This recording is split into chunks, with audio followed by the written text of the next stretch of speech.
The concept of Agni Pareeksha has a story behind it. So with any Indian epic, be it the Ramayana, be it the Mahabharata, or be it any of the Puranas, if you touch one, you have to touch the others to be able to make a connect.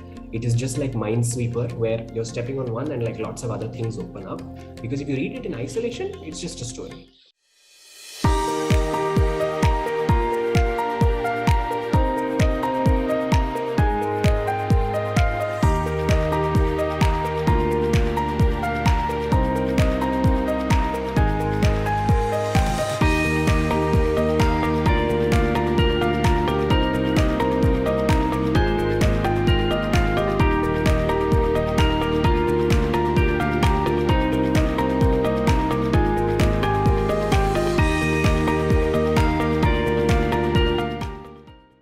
Now comes the real Gharshana. Rama Avataram's essence is in this moment, because Ravana Samharam is kind of direct up to a point.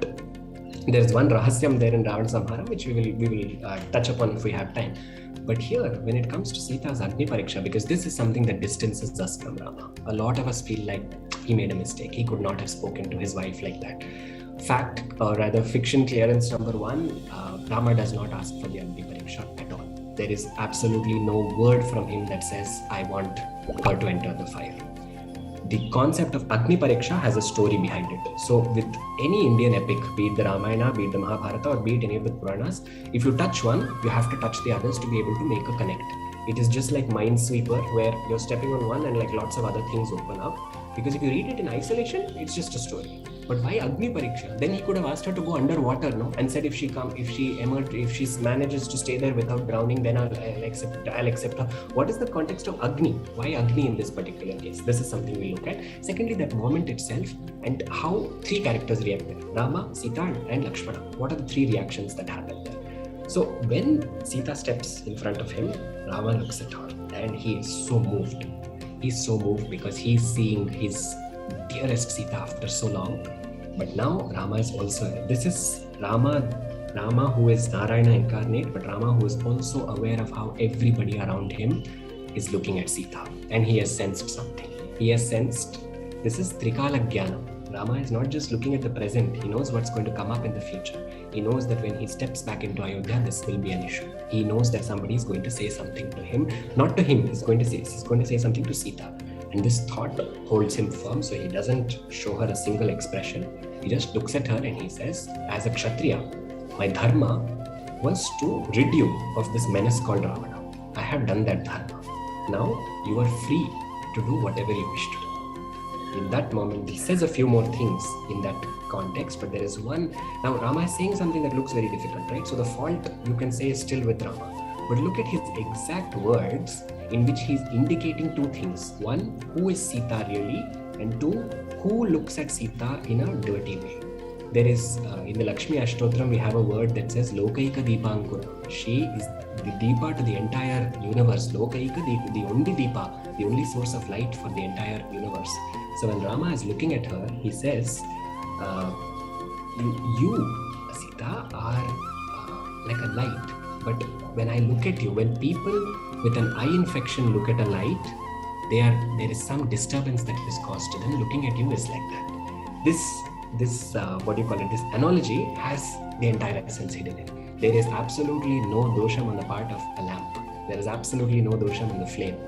The dosham is in the eye that is looking at it. So those who look at you in a certain way, they have a dosham, and in order to remove that dosham, I'm telling you, go where you wish to go. That's all he says. So his acting continues, and all the gods are getting impatient because Lakshmi and Narayana have to come together, but it's not happening because Rama is saying these very difficult things particularly to them.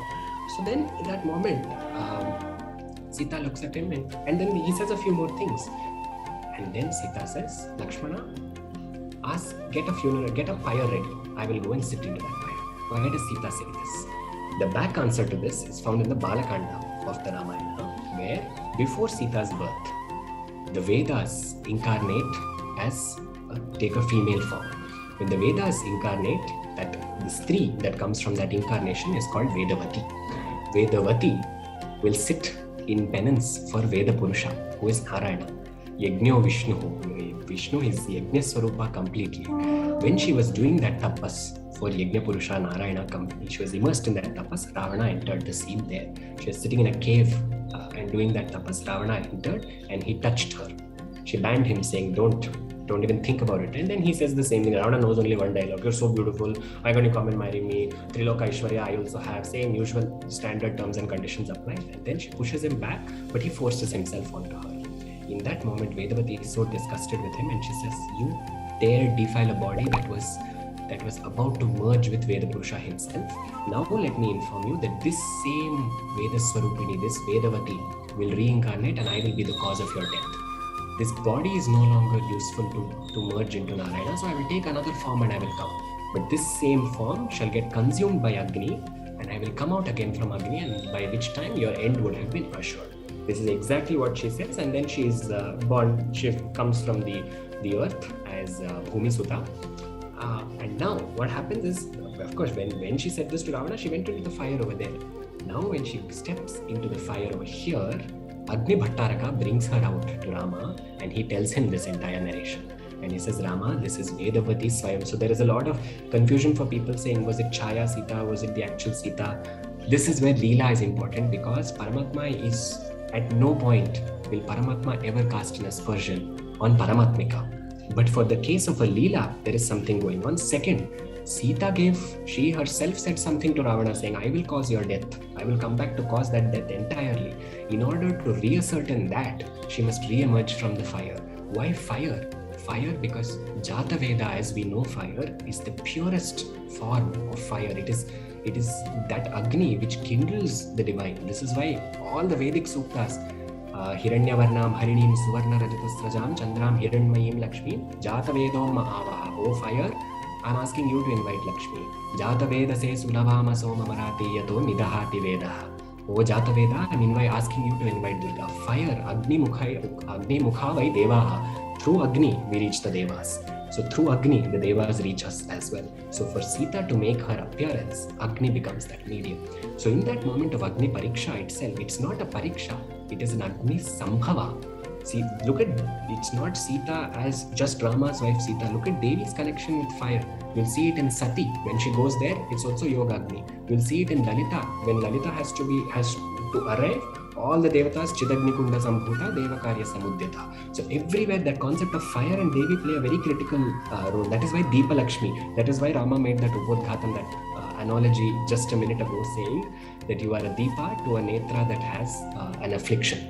So that idea of fire and how Sita is that fire which is driving the entire epic, Rama brings that out without any hesitation whatsoever. And at that point, before even Agni Bhattaraka brings her, Agni Bhattaraka is just bringing her out, and then Brahma, Maheshwara and all the other Devatas come and say, Rama, enough acting now, you are Narayana Saksha, why don't you accept it? But this guy has been in the costume for so long and is also enjoying the role. So he says, what are you saying? I am Dasharatha's Putra Rama, that's all my role is. And then they remind him, you are Narayana, she is Lakshmi, take her hand. And then he says something so beautiful. He says, Ananya Hridayam Sita, Machitta Parirakshini. Machitta Parirakshini, she is the keeper of my conscience. Okay? Aham apyava gacchami Maithilim Janakatmaja. I am never separate from the daughter of Mithila, from Janaka's child. I am never separate. Pratyayartham tu lokanam trayanam satya samshrayah. I'm taking these slokams from the Valmiki Ramayanam so that if anybody feels like this is a fabrication of my own imagination, I want to clarify that it's not. So there he says, Pratyayartham tu lokanam trayanam satya samshrayah upekshe chapi vaidehim pravishyanti hutashama. I am, why I did what I did was in order to assure people of the three worlds, the denizens of the three worlds may feel that she is in certain ways impure, quote unquote. But I don't have that doubt, but what just happened should reiterate it for every being across the three worlds. That conviction, that Ananya Hridayam Sita, that has the essence of Rama and Sita. So Rama does not do what he does in order to separate himself and say, okay, my part is done. What he's doing is to reiterate the idea of Purusha and Prakriti being inseparable. Two, from the perspective of a Raja Dharma, he needs to say what he needs to do, because tomorrow no Raja should look at him and say, yeah, okay, right, and Hanuman is burning all of Lanka. Allowed to do whatever. At that moment, Sita gets news that Hanuman's tail is doing this job. Not as tricky as the problem with English translations is that they They don't do full justice. Dharma is not duty. Dharma is a sense of righteousness and a sense of what to do in a certain context. But that context is not, there are universal dharmas and there are case-specific dharmas. This is a case-specific dharma. To reiterate that, he behaves in the way that he does. Now, as he does that and Sita comes out, there is absolutely no hesitation from Sita's side in saying, why did you not accept me earlier? Showing that Sita had no qualms and she does not hold it. She does not take it back to Ayodhya and say, you said that to me. She does not hold it because she knows when he is acting, she will let him do his part. And further, if this is not enough to convince us, there is, in the Sundarakanda, there is a beautiful moment when Hanuman's tail, they set it on fire. We all know the story, right? And Hanuman is burning all of Lanka. At that moment, Sita gets news that Hanuman's tail is doing this job. Sita worries. Hanuman will light all of Lanka. What about his tail? What if that burns him? This thought consumes Sita. She makes 3 statements. And the authority with which she makes those statements really shows the power of Dharma. Because she says, Yadimam vritasampannam. If I have been true to Rama, I'm going to read out the exact slogan because it's capable of giving complete goosebumps in itself. Okay, and she says, Yadimam vritasampannam tatsamagama lalasa. If I have been true to my Lord, and if he knows that the only thing I want is to be united with him. Okay, this is what tatsamagama lalasam means. Lalasam means waiting. Tatsamagama, I'm waiting to be with him. Savijanati dharmatma shito bhava hanumataha. Shito bhava hanumataha means may Hanuman be cool. If my Lord there somewhere in India, in Jambudvipa, if my Lord knows that I have been true to him by manasa, vacha, karmana, if he knows that, then let Hanuman's tail be cool. She did not only say, if I have been true. She said that also. But she said, if my Lord knows that I'm true. If he knew it then, when Hanuman's tail, and Hanuman's tail does not, Hanuman does not feel even an inch of that warmth or that heat. But if Rama knew this when Sundarakanda was happening, then what would change between then and Agni Pareeksha? That he would suddenly doubt Sita's character. So from the perspective of a story also, Rama is fully aware, and that is given out by Sita herself.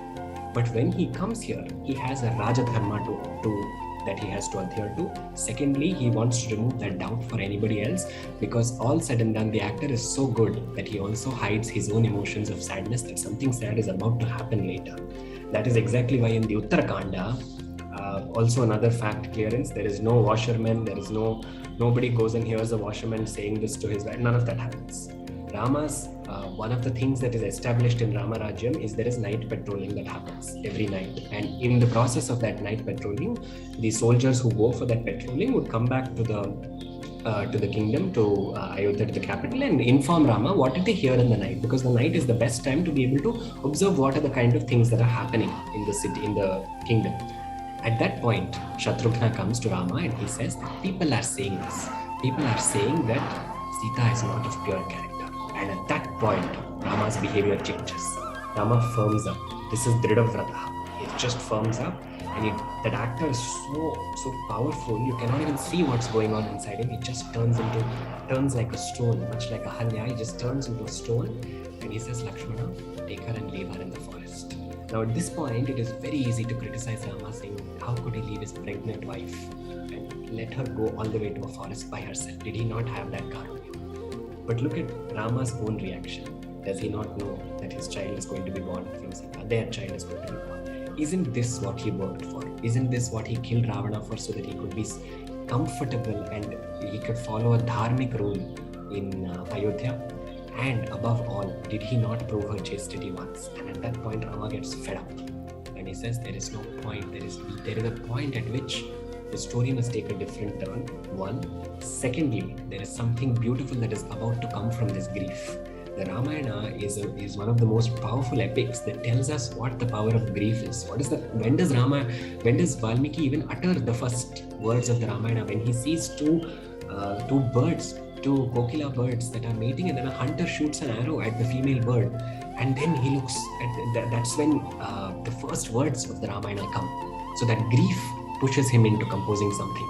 Now that same grief that Rama and Sita are again separate must inspire the rest of the epic. So therefore, and also Rama by this Krauncha birds, yes, not kokila birds. Now as Valmiki has already written the epic, is written up to the Yuddhakanda. There is a lot of discussion about whether the Uttarakanda belongs to the Ramayana or not.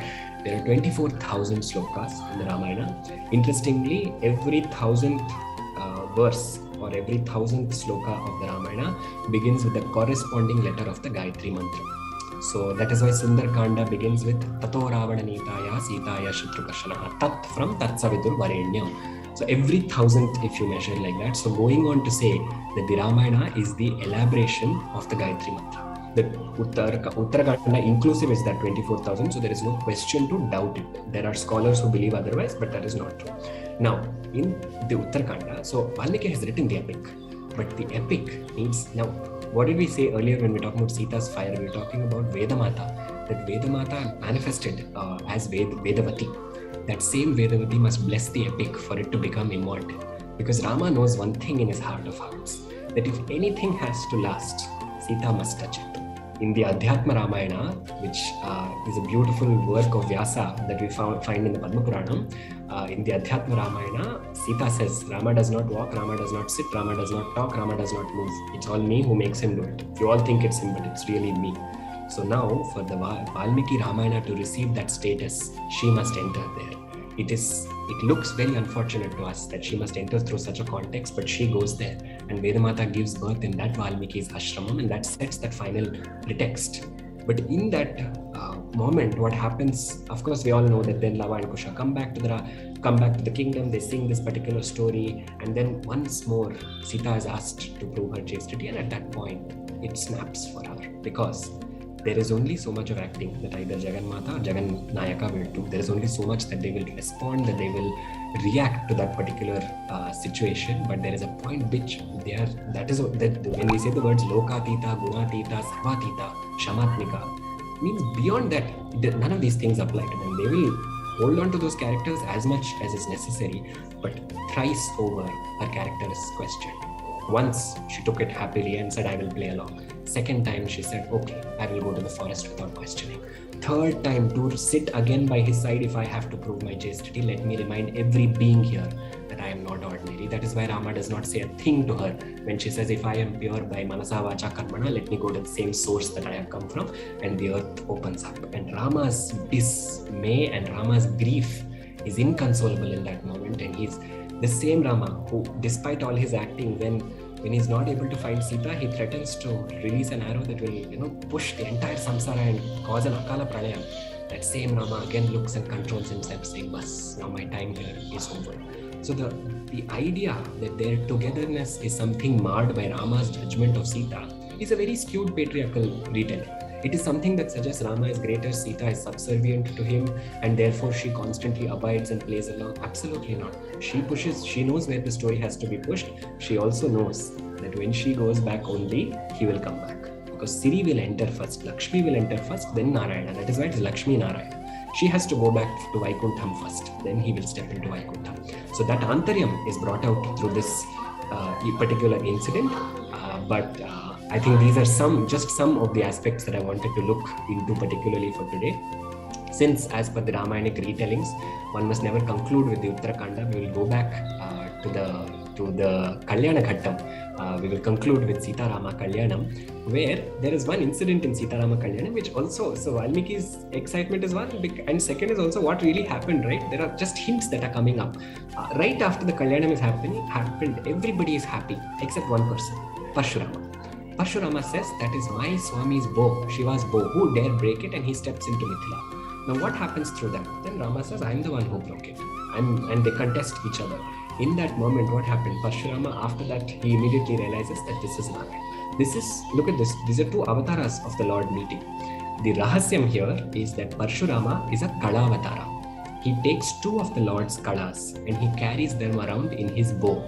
When he meets Narayana, those two kalas which he has internally absorbed, those two kalas, when he sees completely Narayana with all his kalas, when he does Sharanagati to Narayana, those two kalas get absorbed. Parshurama remains on earth as a rishi, and Narayana takes those two kalas. This is Purnamidam, Purnamadam. Rama takes those two more kalas, they don't increase, decrease, it's eternally complete, and he moves.